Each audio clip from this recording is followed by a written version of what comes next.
The Nigel Farage Show. Mr. Nigel Farage. Thank you, Donald, and good evening, everybody. Oh dear, oh dear, oh dear.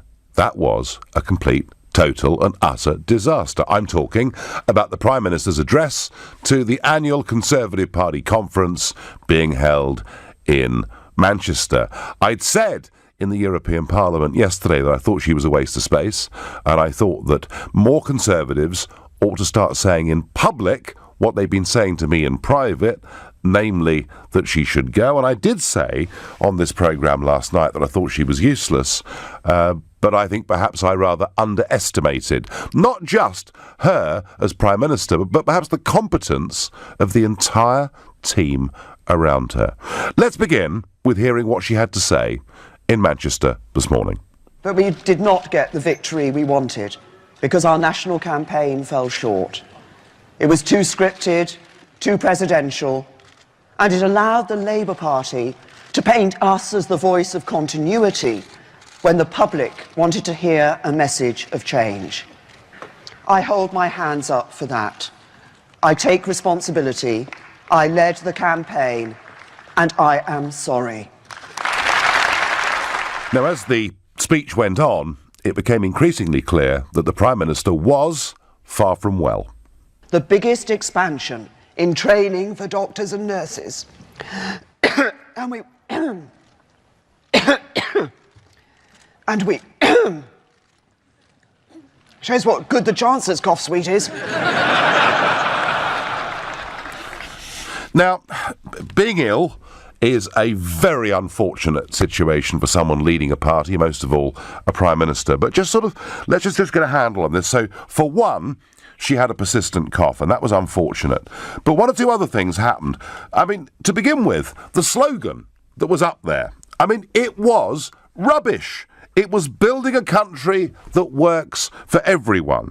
Well, years ago, Abraham Lincoln said that you can't please all of the people all of the time, and that is clearly what that slogan was trying to do. And the slogan itself would have been bad enough if, during her speech, believe it or believe it not, that slogan on the wall behind her, the letters, one by one, started to fall off down to the floor. I mean, talk about the wheels coming off. And then, in the middle of it all, a prankster. Now, he's a comedian. He's a guy called Lee Nelson. He's actually pretty clever in terms of what he does. So he runs up to the stage and hands the Prime Minister a P45. Now, on the face of it, you know what? It's quite funny. The shocking thing was that he was there with her for a considerable period of time. He then walked over to Boris and basically saying, look, Boris, you asked me to do this. And I just thought to myself, in terms of a security lapse, it was just totally extraordinary. And then, of course, there was the content, this British dream that she was talking about, and quite bizarre for a Tory conference that had said it was going to be about free markets and getting back to conservatism, but oh no, she wants to introduce legislation for a cap on the standard variable gas and electricity tariffs. And frankly, her programme to build more council housing, well, quite honestly, the numbers involved are so small, they frankly make no difference. But it's not really the content, I think, that today's about. It's about the Prime Minister. It's about this messaging that tries to appeal to everybody and in the end appeals to nobody. It's about the fact we've seen again and again and again a lack of sincerity, a lack of delivery, and she has, as I say, a team who can't even put together slogans on a wall that don't fall off, have clearly got no idea about security. Look, I've been there. I've spoken at 20 conferences for UKIP, over half of them as leader. I remember the manifesto launch in 2015 down in Thurrock, and I was really unwell, really suffering, high temperature. I was struggling, I was sweating, which of course led the commentators all to write I must have been out on the booze the night before because, you know, there isn't much sympathy in politics. I also remember the first ever UKIP conference, 1993, London School of Economics, and during the national anthem at the end, the UKIP sign fell off the stage onto the floor. And I thought that was a disaster. But you know what? We were a brand new party. Not one that's been around for a couple of 100 years and has governed the country repeatedly. And I just think all of this, personality, messaging, the team, I think it's all a complete disaster.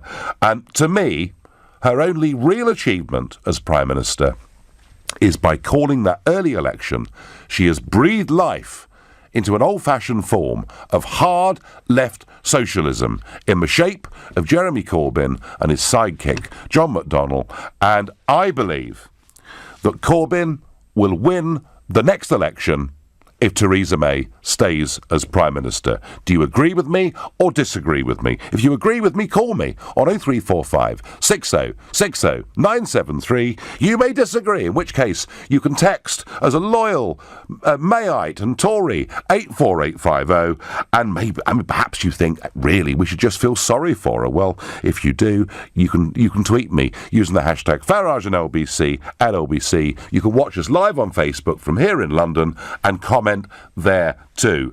Is Corbyn going to romp the next election if May stays in position? I really think that's the case. John is calling from Westminster. He's a new caller. What do you think, John? Oh, good evening, Nigel. Good evening. I absolutely agree with you 100% that Corbyn will become Prime Minister if May continues. She was a disastrous Home Secretary. She's been a disastrous Prime Minister. She can't control her cabinet. And she couldn't even read the speech properly. Did you hear what she said about Corbyn causing a run on the ground? Well, that could be the fact she had a heavy cold, John. We might just give her the benefit of the doubt on that one. But generally, generally, John, in terms of, what was the big takeout message from today? What was the big inspiration? What was the thing that made us think she would lead us to a good deal on Brexit? None of it was there, John, was it? She was totally uninspiring, wasn't she? She was. She had nothing. I mean, John, can I ask you, are you normally a Tory supporter, or...? Unfortunately, yes. So... Yeah, I mean, Cameron fooled everybody with his magnificent speech when he was the candidate for the leader of the Conservative Back in Party. 2005, yeah. Yeah, unfortunately, David Davis didn't make such a good speech, but he would have been the right choice. And from what I've heard from activists who have been on LBC speaking, they think because Theresa May has made a plausible speech and she dealt with some heckler, that she's ideal as Prime Minister. Bizarre. She's not. Bizarre. She was disastrous Home Secretary, and that was an indication. Oh, yeah, she failed to deliver, yeah. Totally. And more than that, she didn't deal with the riots. At the time, the police did not have any leadership from her as Home Secretary as to how to deal with those riots. She was indecisive then, she's indecisive now. And she should have gone hell for leather at the European Union negotiators for criticising her. And criticising the government. Very often it's a case of Theresa Maybe, isn't it, with her, I must say. Well, John, I tell you this, I was up in Manchester on Sunday with LBC. We went out and met a few people, interviewed a few people, really interesting. You put a microphone in front of them and say, come on, surely it's time. You got a new leader. Oh, no, Theresa May's great. We're loyal to the leader. And as soon as you turn the microphone off, they say, gosh, she's hopeless, isn't she? And I think that's what's going on in Manchester. There are two different conversations. There's cabinet loyalty. Although, did you notice that Amber Rudd had to virtually put Boris in a half Nelson to get him to stand up and applaud? But there's what you're seeing in public and what's going on in private. And John, I thank you for your call. John, a Conservative, but almost embarrassed to admit that he is one with Theresa May as leader. He thinks Corbyn is going to win the next election if she stays. I believe that. I wonder what Adam, who's also from central London, thinks. Hello, Nigel. Good evening. I think she's toast. You could roll out the other one. A goose is cooked. Yes. She looks sick as a parrot. Yes. But I must declare an interest as well, Nigel. I thought she was a disgusting character. The way she gave the historic, the paedophile victims, the way she gave them the run around over the historic, cases of launching that inquiry when one chairman had to resign after the other. Was it Mrs. Sloss was the first one, then the other one from New Zealand had to resign. Yeah, well, that was all of... Yeah, I mean, that's her time as Home Secretary, which I think we would all agree, Adam, was not particularly distinguished. So if she stays on, does Corbyn win the next election, Adam? I think they would have laughed you outside your local boozer, a few months ago if you suggested that Corbyn would have been the next Prime Minister. But the more she's making, the Prime Minister's office like a laughing stock. It's so embarrassing, She's like Billy No Mates. Nobody's just... There must be one brave Conservative who could say, listen, Theresa, it's time go off on your walking holiday, do something. There must be something else you want to get on with. But this country is in a serious state. People working themselves into, all jokes aside, Nigel, people working themselves into the ground. They're drowning in bills. You've got young people, facing the horrific, consequence of having a £50,000 debt before, their careers even started. This is is a scandal. How any government, or let alone the Western, the fifth richest economy, how we can't help our young students.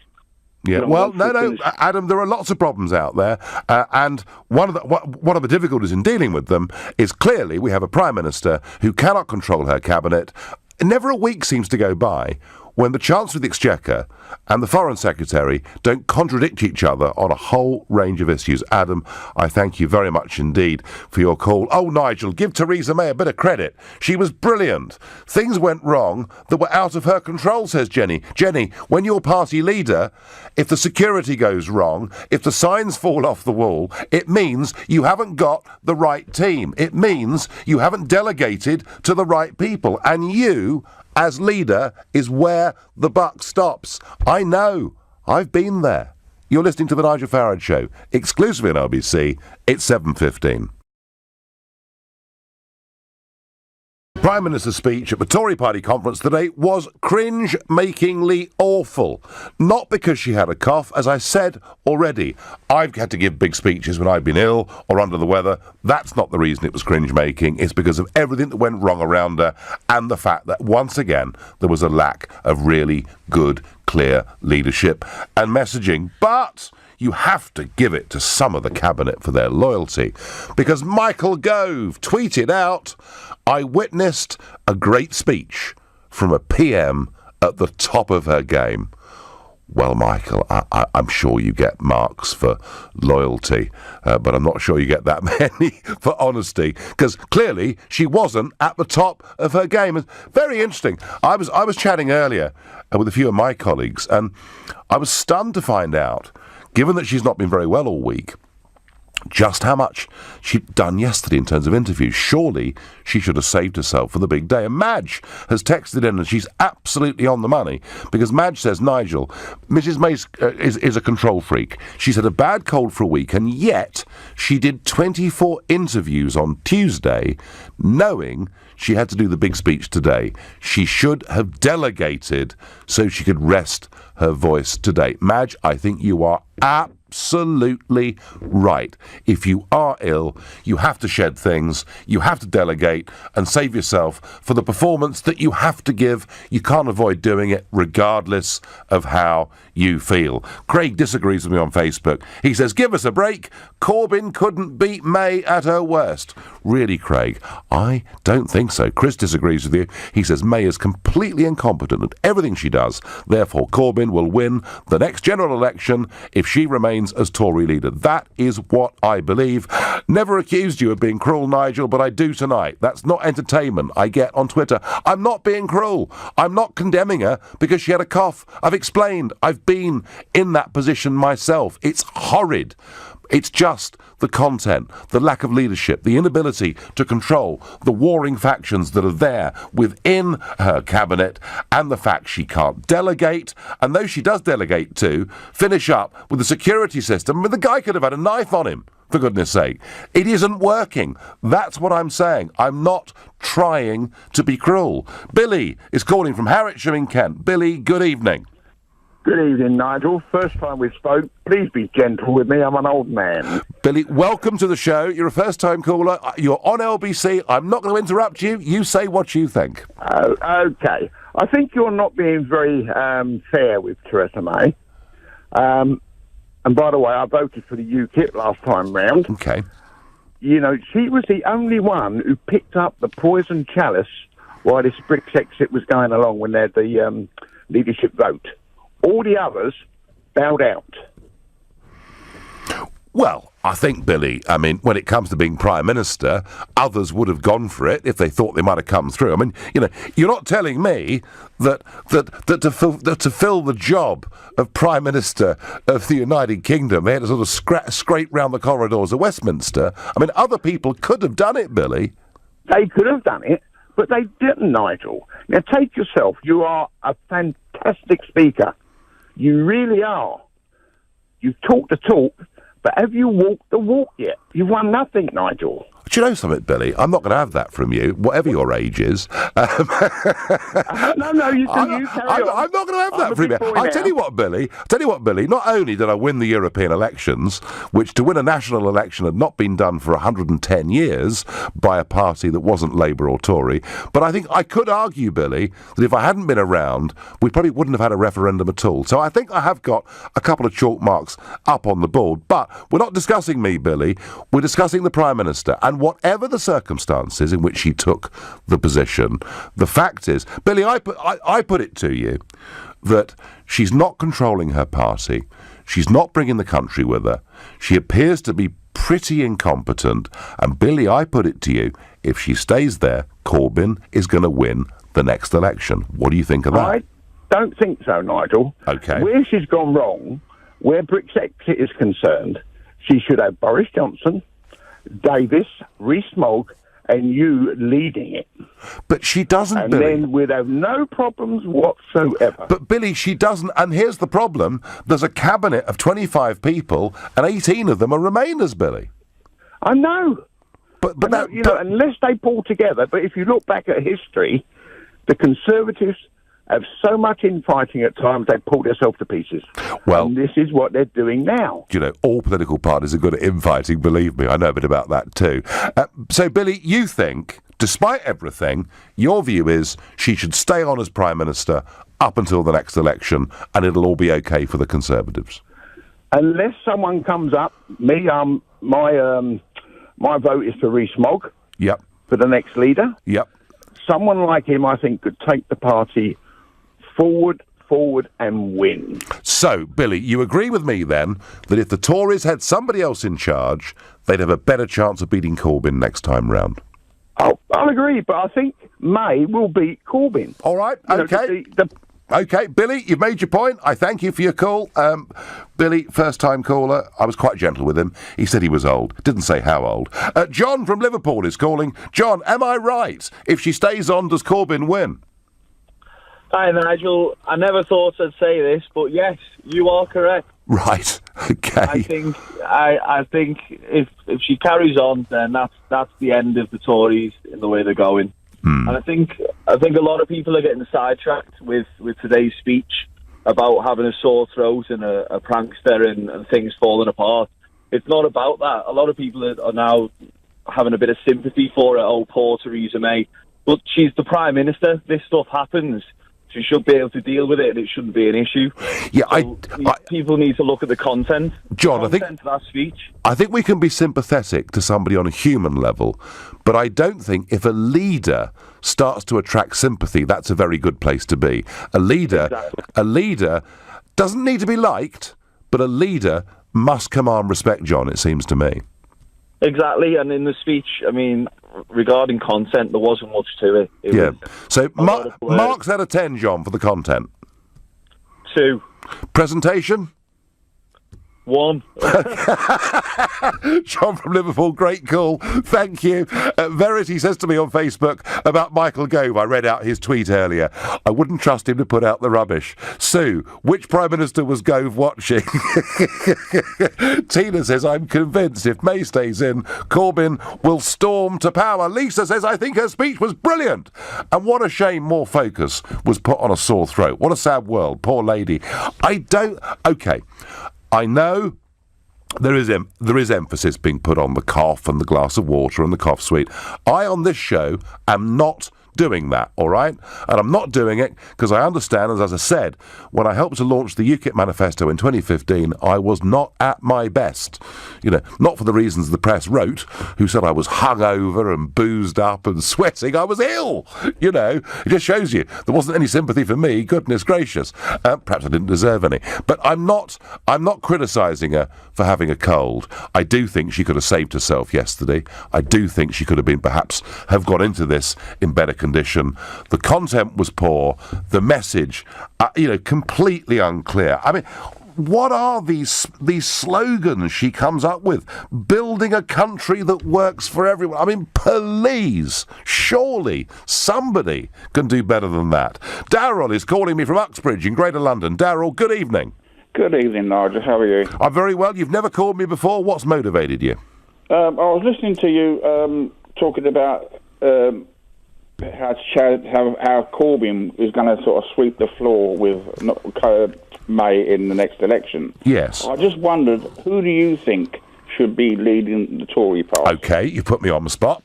Darryl, if it's her, they are doomed. They are just doomed. And I say that because the number of people I meet who are traditional Conservative supporters, I'm just not sure they'll even be bothered to walk down to the local primary school to vote if she's still there. I think the Conservative Party needs to be a little bit clearer about what it is, make its mind up which side of the Brexit divide it's on, decide whether it believes in state solutions or free market solutions, and have a bit more clarity. And I'm beginning to think, do you know, I've over the last few weeks, much as I like Jacob Rees-Mogg personally, I have said to callers, look, you know, you must be drinking moonshine. Nobody comes from the backbenches and becomes the Tory party leader. I'm beginning to wonder whether he's developing a similar kind of momentum in the Conservative Party that Corbyn did in the Labour Party. Remember, Darryl, Corbyn was a backbencher. 33 years in Parliament, never held a position, never chaired a committee, never been a spokesman, and yet everybody said it was impossible, but he swept to power in the Labour Party. I'm beginning to think, Darryl, that Mogg could do it. And what is interesting about Mogg is, and you may like what he stands for, you may loathe what he stands for, but there's never any confusion about where Jacob stands on any single issue. So, Darryl, I think the Tory party needs to be clear which side of the fence it's on. It'll need a leader that is intellectually brave and robust, prepared to put up with the criticisms, not try to pander to everybody with pathetic slogans like building a country that works for everyone. So, Darryl, right now, if you ask me, I think Jacob would actually be the right guy for them. What do you think? I agree with you entirely, but I also think that for speech making, Boris Johnson is wonderful at speech making. Oh, certainly. Like rousing the troops, as it was. Yes. But I say, Mrs. May, if she's writing her own speeches, she shouldn't be doing it. And if she's getting someone else to write her speeches, sack them. But Darryl, that's the point. Either way, it's not working, is it? You know, whether it's her or somebody else, it isn't working. Darryl, thank you very, very much indeed for your call. You're listening to The Nigel Farage Show, exclusive at LBC. It's 7:30. And amidst accusations that I'm being cruel about the Prime Minister because she had a cough today, no, I'm not. It's not because she had a cough. It's because the security was no good. The stage set started to fall apart. The content of the speech was hopeless and the cabinet split down the middle. And in Brexit, we're letting the other side dictate to us. For all of those reasons, I believe if she stays as Prime Minister, Jeremy Corbyn will win the next election. And not one of you yet tonight has convinced me that I'm wrong. Now, can I just pick up for a moment on last night's show?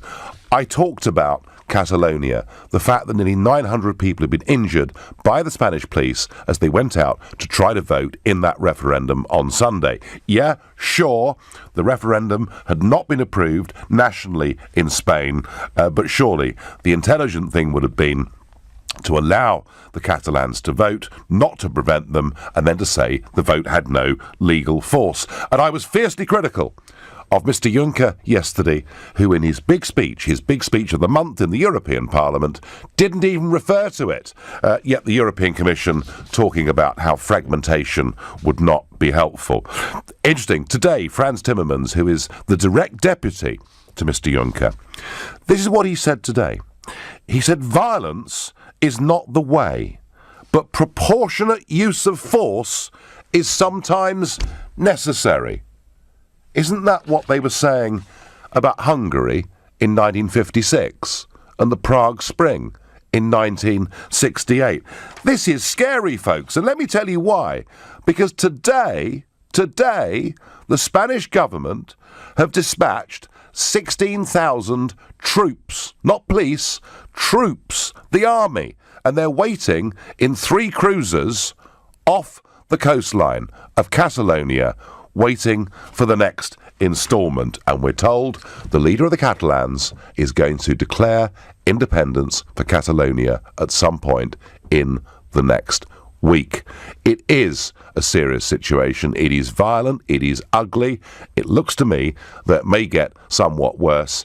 And I think for the Spanish government to have behaved like this, for the European Commission now to be openly supporting the Spanish, not far from condemning violence, supporting what the Spanish government have done, they can't have made a bigger mistake. And some of those callers we had on the show last night, and I have to say overnight, I had several hundred emails coming to me from Catalonia and other parts of Spain, and I think all the Spanish government have done is to virtually guarantee that the Catalan independence movement is about to get a whole lot stronger. Also, talking of last night, I did a Brexit business briefing last night. I gave you some fresh, up-to-date news on some economic stats that you certainly won't hear on the BBC or anywhere else where they're trying to be negative. If you want to hear some Brexit good news and you missed last night, go to lbc.co.uk, where a lot of people are looking at it and I think taking cheer. Back to May Corbyn, our Prime Minister, the catastrophic day that she's had. And Gordon is calling me from Westbury in Wiltshire. Gordon, good evening. Good evening, Nigel. I totally agree with you. Well, you know, she's doing everything for the Labour Party. Corbyn is just going to walk it. She's showing herself to be very weak, and Corbyn must be just loving it. He must be thinking, let it carry on. Yeah, he doesn't need to do an awful lot, Gordon, no, does he doesn't. really? He doesn't need to do nothing. You know, she's just shown herself to be a weak leader. Europe, I mean, she's just letting them dictate. I mean, with the greatest respect, she's a second lady leader of the Tory party. Margaret Thatcher, she'd go across and say, right, we'll pay you up to the day it finishes. After that, no severance money, Yep. That's it. We're gone. We're finished. And she'd have just turned around and walked away, and they'd all looked at her and said, well, okay, then perhaps we better accept that. But she's not being strong. She's made an absolute harlot to the election. She's shown us to be weak as a country. We need to be strong, and we just say, this is what we're going to do. We want to do it like this. We're going to do it like this. You lot can do what you want, but this is what we're doing. And, you know, and dictate it. She's allowing them to dictate to us, and it's going to be a right horlicks. It's going to be a right mess. So should the Tory party ditch her, Gordon, and ditch her quick? Yes. She has to. So how is it, Gordon? Right? How is it that you down there in the delightful market town of Westbury and me up here in Leicester Square tonight, we can see this very clearly, that it's not working. Doesn't make her a bad person, it's just not working. She's not right for the job. How is it in the face of that intelligent people like Michael Gove send out tweets saying that it was a great speech from a leader on top of her game? How does that work, Gordon? Yeah, well, any sensible person knows he's talking a load of crap. Whoa. You know, Enough of that. with the greatest respect, Yeah. you know, we all know why they're saying it, because they don't want to step out of line. But we want somebody who's prepared to step out of line. We want a conviction politician, someone who's prepared to stand out from the crowd and say, look, this is what we need, this is what we want. You know, I would like you to be leader of the Tory party, but that's not going to happen. No. You speak the truth. No, you they wouldn't. Speak from the heart. Gordon, and they you wouldn't tell let me in people through the front door. Don't worry about that. But in the absence of me, who do you think could do the job and do it well and beat Corbyn next time round? Boris Johnson or Jacob Rees-Mogg. OK, Gordon, terrific. Thank you for your call. Gordon there, very clear in what he stands for. Push the language a bit further than we like at this time of day, but a lot of passion. Mandy's calling from Leicestershire. Mandy, good evening. Good evening, Nigel. You're a new caller. What do you think, Mandy? Well, basically, please don't all your callers 99% hate me, but I am actually a Corbyn supporter. OK, that's fine. It's a democracy, Mandy. That's great. Well, if I tell you what, if you're a Corbyn supporter, you've had a pretty good day, haven't you? Well, I wouldn't say judging her day would actually make me sort of like happy in the fact that, you know, I think he'd breathe it like everyone else is saying. But I was actually... I'm not pitying her, but I just thought, what a dreadful, dreadful, dreadful day the Conservatives have had, to be honest. I would be embarrassed to call myself a Conservative. I really, really would. It was just cringy. It was cringy. And it wasn't a case of, like, Corbyn's going to storm it because of that. I mean, I'd like to see Jacob Rees-Mogg sort of run the Conservative Party, because Corbyn would absolutely, you know, would actually storm it, basically. That's my opinion. What, because of policy? Absolutely. If he was leader, then Corbyn would absolutely storm it through to PM. Well, do you know what, Mandy? Do you know what? If Jacob was leader of the Tory party and Corbyn stayed leader of the Labour Party, at least we would have an election with genuine differences of ideology. It would almost be back to sort of Thatcher v. Michael Foot. Absolutely. You know, real politics where we have where we have a proper debate, and hopefully without all the vile language. And I have to say, Mandy, that and I'm not accusing your leader of this, but one or two of the people who support him are very unpleasant. I saw them. I appreciate that, and there's people in every party that are, you know, can be like that. Yes, there's just rather more supporting him. But anyway, that's by the by. That's by the by. But you know, again, as you say, it would be left versus right. It would be a healthy, democratic debate. We'd make a decision. And hopefully, as a Brexit country, back in charge, you know, of our trade policy and our economic policy, and indeed, you know, our industrial policy in terms of pay and unions and work conditions and all of those things. Man, more likely working for the same. You know, I mean, obviously, Corbyn is, you know, a Europhobe, basically. He does actually support, you know, he's not a Remainer, basically. Well, we know that. The trouble is he's being held a bit hostage by his own parliamentary party. But I tell you what, Mandy, we will discuss Corbyn and that dilemma, and I'd welcome you to call again. Mandy, I thank you. Actually, wouldn't it be healthy? Because what we had today was a Conservative Prime Minister effectively sounding a bit like a Labour one, wanting to introduce caps on energy prices. There hasn't been for years enough clear ideological distinction. That's my view. Kaz is calling from Chigwell. Kaz, good evening. Hi, good evening, Nigel. Thanks for having me on. So, am I right or wrong? If May stays, does Corbyn win?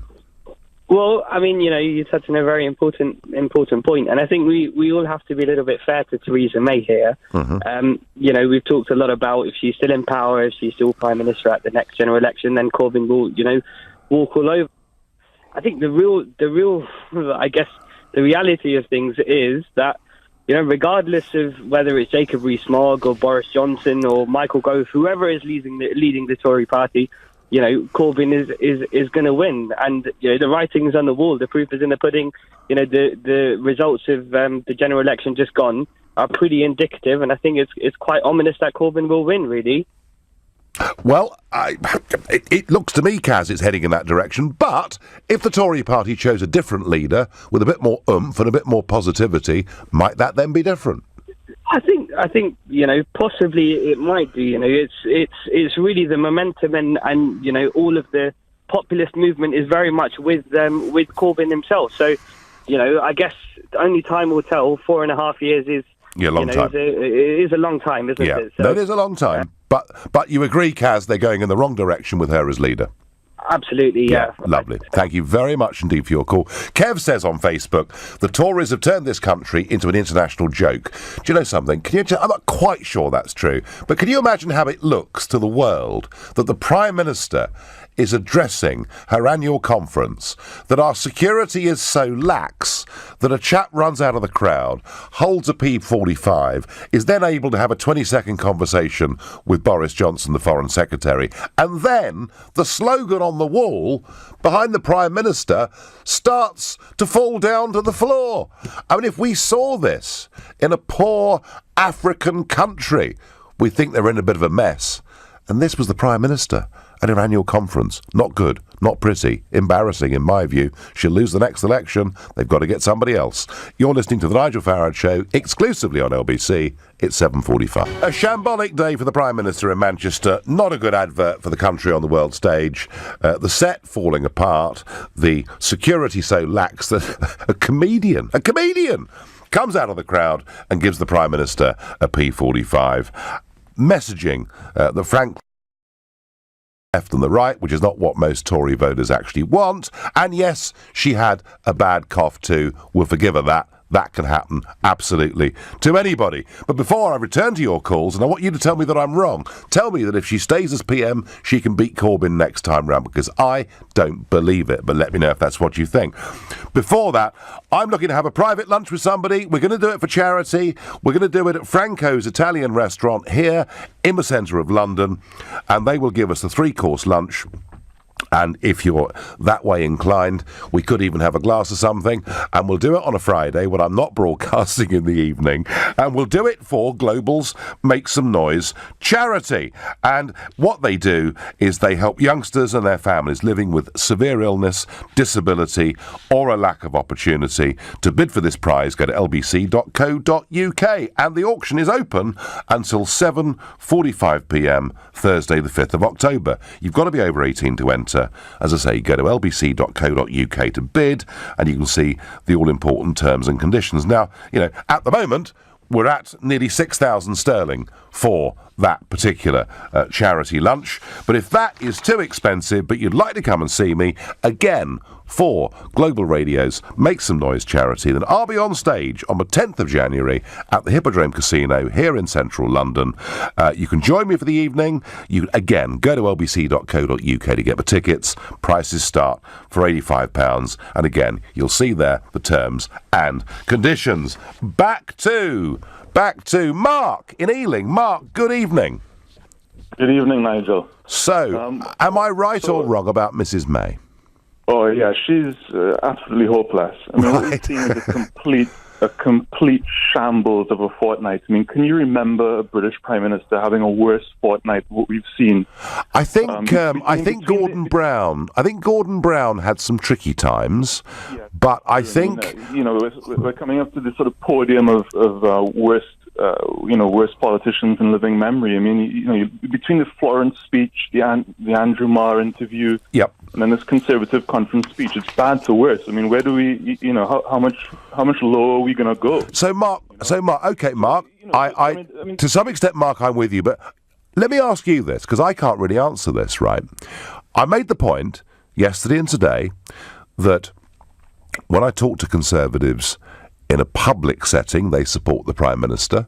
When I talk to them in a private setting, they think she ought to go. So what's holding them back? Why don't they say something? This is the question I have for you, Nigel, is that, as a Brexit supporter, what we've seen is just complete capitulation from both the left and the right. I mean, the Labour conference is just, Corbyn's done a complete 180. It's, he's now the biggest cheerleader for Europe.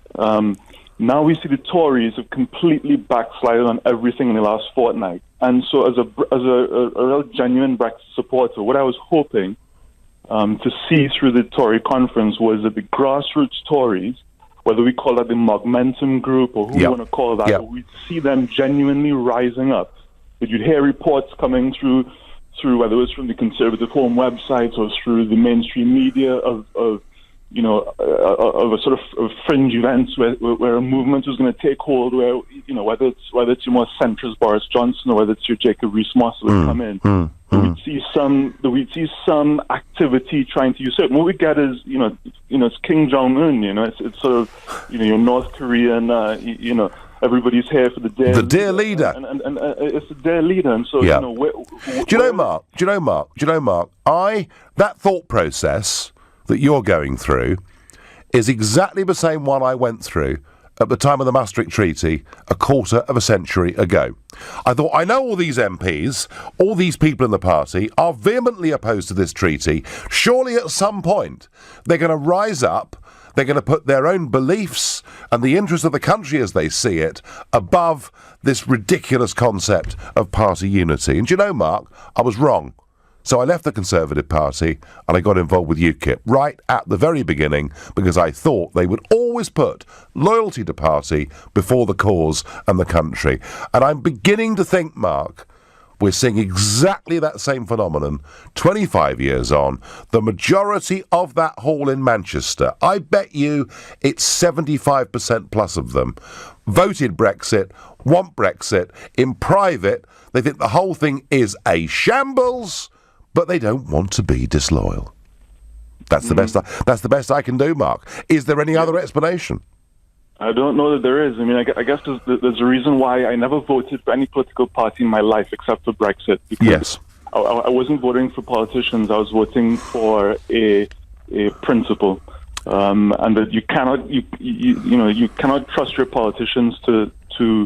So Mark, you're one of those voters. You're one of those voters that Sir Alan Duncan described in very condescending terms that you don't normally vote in elections. You turned out and you threw a tantrum, Mark. Is that right? That's right. Exactly. Yeah, I conscientiously object from voting, but on an issue such as Brexit, there's principles upon which I would vote for. If there was a party, Mark, if there was a party that you trusted and thought was decent and honest and everything else that was there at the next election to try and push Brexit through, would you be tempted to vote for it? Well, I'd be going against my principles if I do that, Nigel. Okay, fine. So you've got to wait, Mark, for another referendum to vote, basically. Exactly. I believe in direct democracy. Yeah, so do I. I think that the referendums are the way that you get the will of the people. No, Mark, I agree with you. We need more direct democracy in this country. Absolutely, great call. Thank you, Nigel. What would Mrs May need to do to gain your support? Says Chris. Oh, that's easy, Chris. That's easy.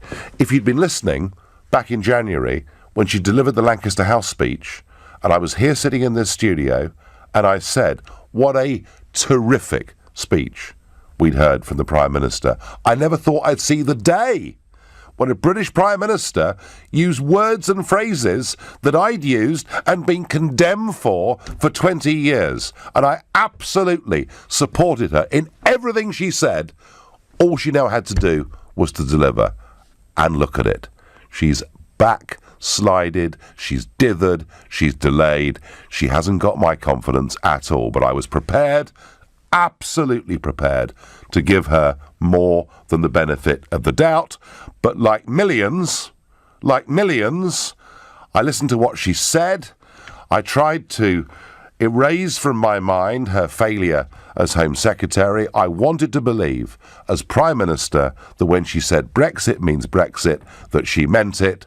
She clearly didn't. Dan in Watford is my next caller. Dan, good evening. Good evening to you, Nigel. I just wanted to tell you a bit of a story about myself. So I've emigrated to the great UK in 1990, and I've got a couple of companies, I've got a few employees, so I've done quite well for myself. Well done. And look, I've got to say, when I was listening to Ms. or Mrs. May today, I felt really proud to be British. I thought, this was a good decision, all them years ago to come to this country. I was really proud. And I'll tell you for why. She was talking about really sort of aspirational ideas, all right? The free market, the UK's role in the world, student debts coming down, the housing market being fixed. But it was. I just think. But Dan, it was all really laying into her. But Dan, it was all tiddly. It was all fiddling at the edges. What they're going to do for student debt is minuscule. What they're going to do for housing doesn't even address a tiny percentage of it. And as for the free market, she contradicted that by wanting to cap energy prices. That's the problem, Dan. Maybe sometimes the rhetoric's good, the delivery's, but the delivery itself is not great. Anyway, you're a supporter, Dan. Do you think? And clearly you like what she had to say. Do you think she can beat Corbyn at the next election? Yeah, because I think Corbyn's a Marxist.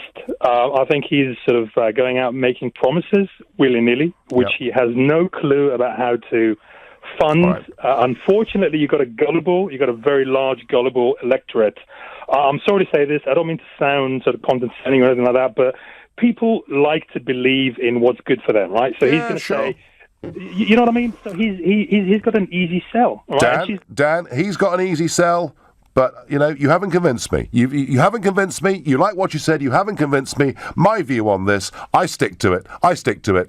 May is a disaster. She's no good as Prime Minister. She's not a leader. If she stays, Corbyn wins the next election. The Tory party need to discover some guts and backbone and start saying in public what they're saying to me in private. You've been listening to The Nigel Farage Show here on LBC. I'm back tomorrow at 7. Coming up at 10, it's Ian Collins. But up next, it's Clive Bull. Nigel, thank you. Coming up at 9, it's the Legal Hour. Barrister Daniel Barnett from Outer Temple Chambers will be joining me to answer your legal questions. And we'll talk about the Monarch collapse as a union law. The Nigel Farage Show. Mr. Nigel.